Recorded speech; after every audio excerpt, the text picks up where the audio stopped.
you geeks! Once upon a time, there was a series of 7 magical books. Of course, I mean Harry Potter, which were, at the time of their release, known for inciting fear in good Christian parents of sorcery. Sorcery? I knew there was something dubious going on here. But my parents had a solution. I could either read the entire Chronicles of Narnia or the entire Lord of the Rings. I chose Narnia, and that choice has been fatal. Once a king or queen of Narnia, always a king or queen. This series sells itself as a collection of children's stories, which are fun and perky. Like Father Christmas is in Narnia. But under the surface, they're a little bit, unhinged. Hello, good evening, and welcome to another edition of Blood, Devastation, Death, War, and Horror.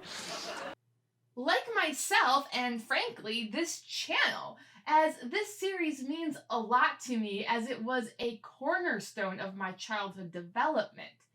Yet, my opinions on each book varies widely, which is perfect for a tier list. So, join me as I rank the Chronicles of Narnia book, going in order of their release, which is also the order I read them in. So, let us begin with The Lion, the Witch, and the Wardrobe.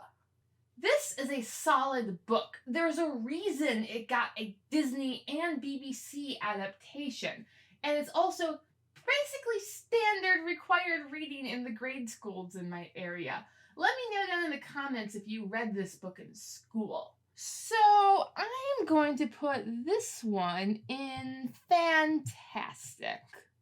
It's a book I returned to as an adult and still found it good and meaningful.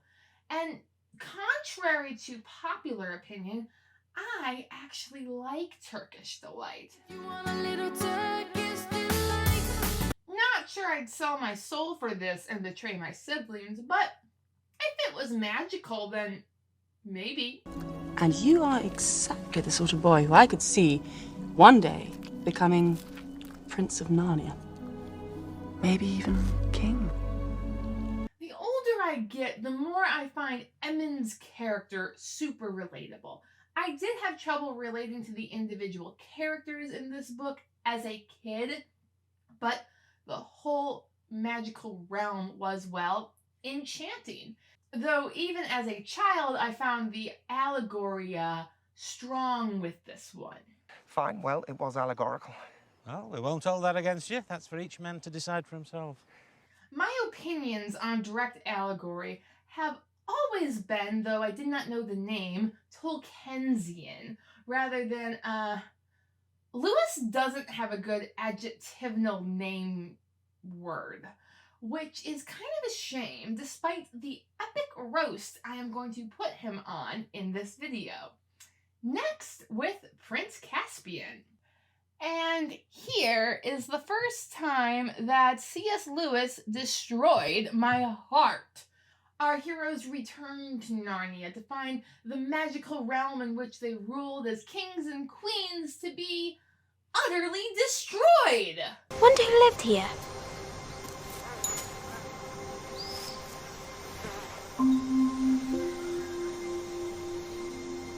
I think we did. This, of course, wrecked me. Imagine if, instead of going back to Hogwarts in year 2, Voldemort took over and we had to spend the rest of the 7 books in the tent.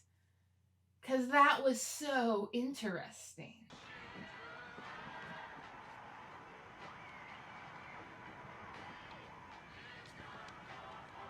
Moreover, this book taught young, impressionable me a important lesson that sometimes it sucks to be a king or queen in Narnia.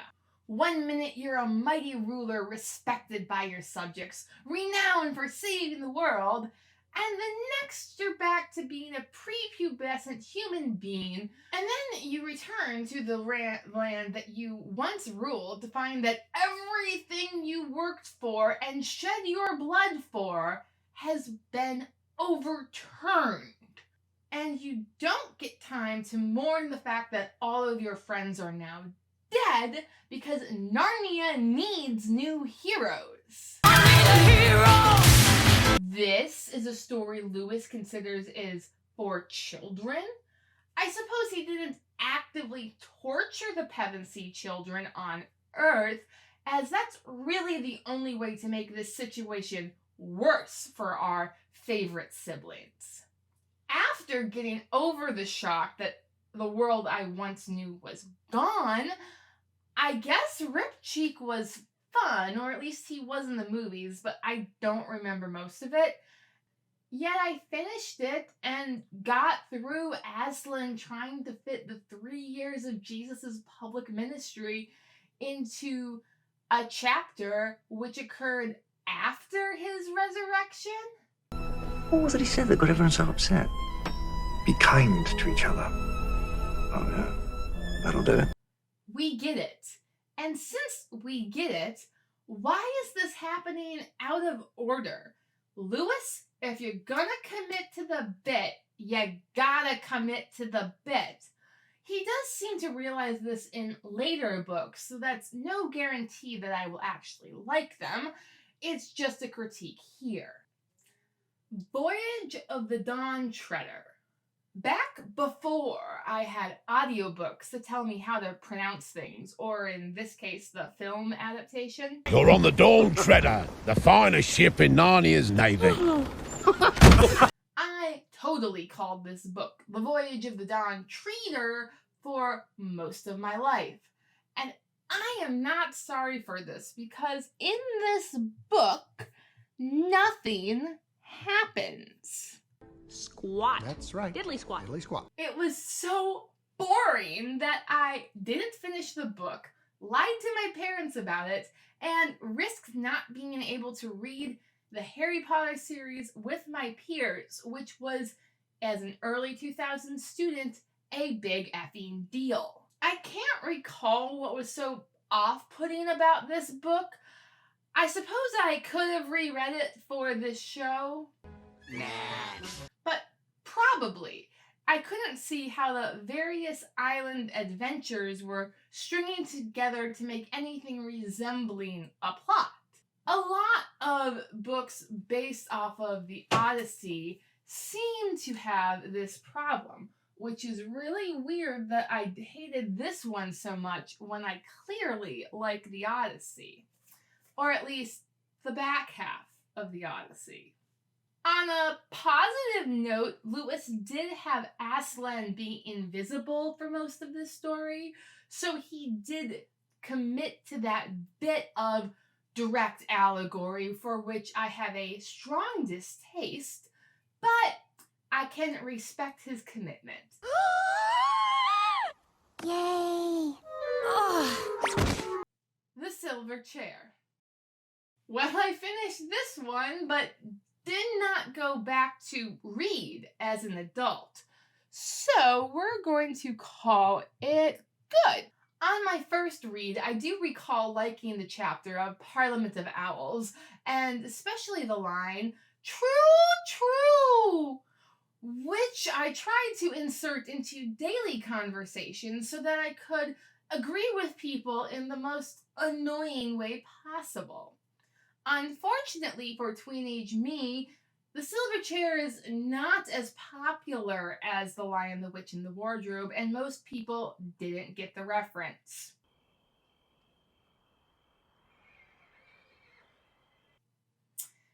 To add insult to injury, the BBC adapted the line like this. So I have accepted that this is not going to be a meme which exists in my lifetime, probably. Gretchen, stop trying to make fetch happen. It's not going to happen. When I did return to this book as an adult, it was for a very specific scene. That is Jill, Eustace, and Puddleglum walking past Father Time asleep in a cave. Lewis is a clear lover of Greek mythology, and with hindsight and research, I can see this directly connecting to Plutarch's De Fasci, wherein Kronos, or Saturn, is said not to be dead, but sleeping in a cave and dreaming all of reality into existence. But because this tale is slightly less well known and more academic, it doesn't have a lot of fan art, so when I used it in my Wheel of Time video on the Great Serpent, I had to use the fan art of Jill, Eustace, and Puddleglum sneaking by Father Time. And it's very carefully edited into that video so that our 3 favorite Narnians aren't in the Wheel of Time. With those 2 highlights, the rest of the book, happened? I guess it's cool that it was the prince who was captured by the evil witch instead of the stereotypical princess. Princes, yes, but wolves and humans too. And Wikipedia has just informed me that a lady in green turns into a serpent at the end of the book. Maybe it's time for a reread. The Horse and His Boy. This book, it should come as no surprise to you, is my top tier pure gold. As a child and a first-time reader, there was nothing I could find wrong with this book. I brought it with me to college and grad school. Like, I love this book more than Andy loves Woody. He'll be there for you, no matter what. The writing still holds up. Lewis, when not trying to be allegorical, can write a fun and intriguing adventure. The book has everything Mini-Me ever wanted. Run away from home, talking horses. Horses? Horses. Political intrigue and strange new lands with interesting cultures to explore. However, as an adult, I've realized that Lewis, as an Englishman in the 1950s, was not exactly culturally competent, as we'd say. I applaud him for writing Erebus as a non-white female protagonist of this book, who I connected to deeply. Interestingly, I connected with her because she, unlike Lucy in her practical perfection in every way. Were you hiding from me? Or Susan's beauty and Jill's existence, Aslan treats Aravis to the school of hard knocks as he literally mauls her.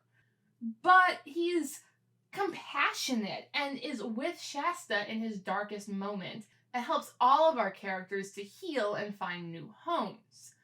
Yet Lewis still takes cheap shots at characters like Laraceline, writing her as just this typical young socialite. Bigger is better, and better is bigger. When in fact, she is a probably abused child bride that, if you would like to read more culturally aware books, I highly recommend Shabanu, Haveli, or A Thousand Splendid Suns, which as a kid you don't really notice those things, though they are a bit uncomfortable as an adult. Despite that massive caveat, this book is still totally my favorite, and it is the most endearing of Lewis's plots, probably because it has one and is not pure allegory. The Magician's Nephew. Lewis seemed to be on a roll finishing this series because The Magician's Nephew is, for me, still pure gold. Yes, it ends with the creation of Narnia. Sing a new church into being. But before that, Lewis teaches children of the evils of creepy male adults, which has been an ongoing theme in this series, I must say. Youth protection begins with you. He introduces the concept of world hopping in his Wood Between the Worlds and shows us another world end. Wherein he gives me a taste of how much fun it is for boys and girls to bicker about boys and girls and their various natures. Here, the dumb boy strikes the bell and dooms creation until the last battle, at least. And that is so much fun! I'm also very fond of stories which are set Not long after the Bible began. While I love me some convoluted family trees, I don't think Tolkien ever had to read Matthew 1 verses 1 through 16 aloud to class in middle school. Lewis here strikes the perfect balance of giving us just enough world building while cutting ahead to give us adventure with a sense of time, space, gravity, and relativity? The Last Battle. Running in hot after those last two pure gold books, The Last Battle hits like a brick wall. This book completely destroyed me. Though it is well written and does try to give more of a plot than just the Book of Revelation. You know, for kids. Gosh, Aslan is so unrelatable in this book. He destroys the world that we have grown to love, at least over the past 3 books, and then waltzes away. Not to mention that all of our heroes, except for Susan, end up super dead. Sure, they're in heaven, but wasn't Narnia supposed to be the fairyland that they go in and learn the important lessons to apply in their real lives? That now they don't get to live? I die! Die! Die! Did all of the magic of Narnia die with our heroes, except for Susan, who we are told flippantly just grew up and forgot Narnia? But isn't that what Aslan told her to do? Your brother and sister have learned what they can from this world. Now it's time for them to live in their own. Sure, vanity isn't great, and if Narnia is supposed to be the allegory for Christian life, then yeah, putting hair and makeup above that wouldn't be great, especially for Lewis. You ask my name, it's Pride. And I was the first homunculus. However, he doesn't spell this out, and we're just supposed to be happy at the end that everyone's in heaven. Except for Susan. She can go to hell. So, yep, this book took all of my childhood happiness and destroyed it and me and began my teenage angst. It was fun. So, those are my rankings. What are your thoughts? Did any of these shock you? Do you disagree? I would love to hear about it. Also, if you could hit that like, share, or subscribe button, that would be great. Thanks. Bye.